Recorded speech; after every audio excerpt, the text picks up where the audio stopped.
ఎల్వైపి గారు. అధ్యక్ష, గత 2 రోజులుగా మేము వచ్చి రాష్ట్రంలో ఏదైతే జరిగిన డిఎస్సి మీద అక్రమాల మీద జరిగిన బేరసారాల మీద చర్చించాలని అడిగాం. దానికి ఏంటంటే ఆ సభలో కూడా వారు మాట్లాడిన విషయాన్ని అక్కడ వచ్చి ఎత్తిపడి విషయాన్ని ఇక్కడ మాట్లాడమని అడిగాం. దాని మీద వచ్చి 2 రోజులు పెట్టి ప్రభుత్వం తాత్పర్యం చేస్తుంది. ఇవాళ మార్నింగ్ కూడా చూసాం. అయితే గౌరవ మంత్రి గారు మాట్లాడింది, ఆయన ఇంతకుముందు స్పీకర్గా కూడా చేశారు ఉమ్మడి రాష్ట్రంలో, స్పీకర్గా వచ్చారు. అప్పుడు నేను ఆ సభలో మంత్రిగా కూడా ఉన్నాను. నాకు కూడా నిబంధనలు తెలుసు, సభ్యులకు కూడా, అందరికీ కూడా, సీనియర్ సభ్యులు అందరికీ తెలుసు. నిబంధనలు ఒకరికే వర్తించవు అధ్యక్ష, ఇద్దరికీ వర్తిస్తాయి.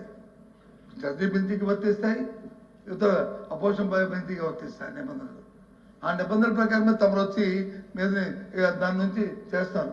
కానీ మీకు ఎక్కడైనా ఒక చిన్న పొరపాటు జరిగితే, లేకపోతే చిన్న అసత్వం జరిగితే, లేదంటే చెప్పొచ్చు. కానీ మీకు అతను వచ్చి హితబోధం చేసి పాఠాలు చెప్పే రీతిలో మంత్రి గారు వచ్చి చాలా దురదృష్టం చేస్తారు.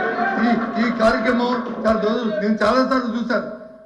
మంత్రి గారు వారి తాలూకా దీన్ని చాలాసార్లు చూశాను.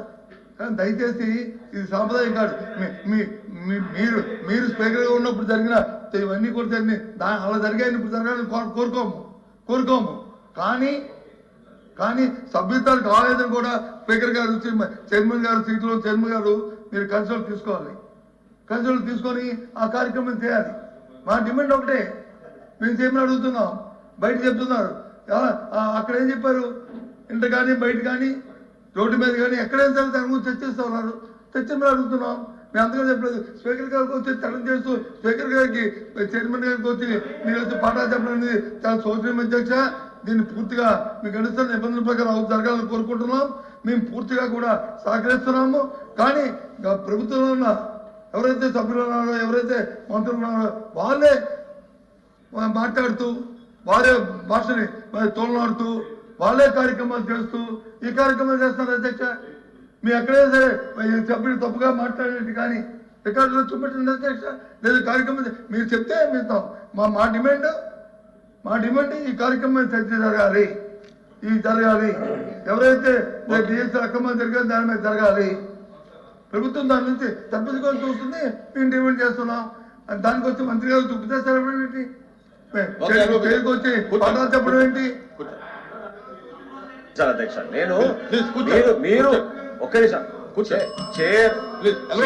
చైర్ గురించి ఏ విధంగా గౌరవించాలో మనకు తెలుసండి. ప్రభుత్వం నుంచి 100% గౌరవిస్తాం చైర్ని. నేను I want to assist you, అంటే ప్రొసీజర్ గురించి మీరు అన్నారు కాబట్టి I want to assist you. అంతేగాని బొత్స సత్యనారాయణ గారు గతంలో ఎప్పుడైనా చైర్ దగ్గరకు వచ్చి టేబుల్ అట్లా కొట్టే పరిస్థితి ఇక్కడ చూసాం అధ్యక్ష. హౌస్ లో దేనికోసం అట్లా కొడుతున్నారు అధ్యక్ష? మీ పోడియం దగ్గరకు వచ్చి టేబుల్ కొట్టే పరిస్థితి ఎక్కడ ఉంది అధ్యక్ష? ఆయన కూడా చేశారన్నారు గతంలో. వీ వాంట్ అసిస్ట్ యూ అధ్యక్ష. సభ సజావుగా జరగాలి, దానికి మిమ్మల్ని అసిస్ట్ చేయడానికి మేము సిద్ధంగా ఉన్నాం. Government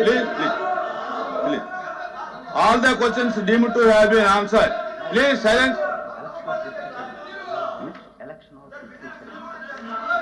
Now election of deputy chairman.